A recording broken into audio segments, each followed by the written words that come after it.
Alors, le thème de cette année, c'est donc l'hygiène des mains pour tous, hein. C'est entre vos mains, c'est entre les mains des soignants, c'est aussi entre les mains des patients qui ont le droit d'exiger ce soin lorsqu'ils viennent à l'hôpital. Alors, le sens, c'est de prévenir les infections associées aux soins.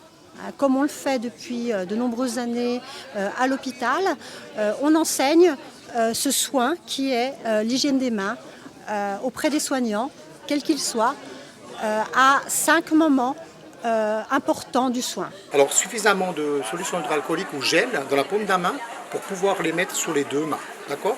Sur les deux paumes. Une fois qu'on a fini de squatter ici, on va à l'intérieur des doigts. C'est pour cette raison qu'on enlève les bagues aussi, parce que c'est souvent dans les bagues, hein, dans les anneaux. Et après, on peut simplement, c'est parti, on va tourner comme ceci, pour les doigts à l'intérieur, les ongles, d'accord? Et on va partir sur le pouce. La même chose, de l'autre côté, d'accord? De l'autre côté, la même chose. Et puis à la fin, on termine simplement avec le bout des ongles pour désinfecter. Parce que c'est souvent cette partie-là qui est la plus critique.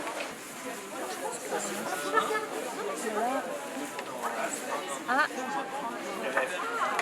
Mais parfait. Vos mains, elles sont parfaites.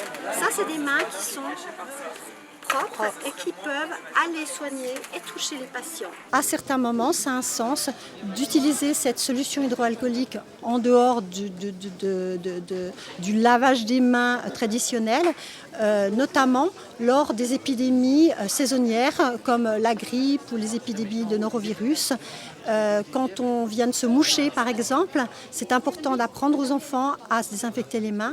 Quand on a, par exemple, une gastroentérite et qu'on sort des toilettes, c'est important d'amplifier le lavage des mains en rajoutant une désinfection des mains. Ce sont certainement des gestes qui vont faire une différence sur une épidémie communautaire.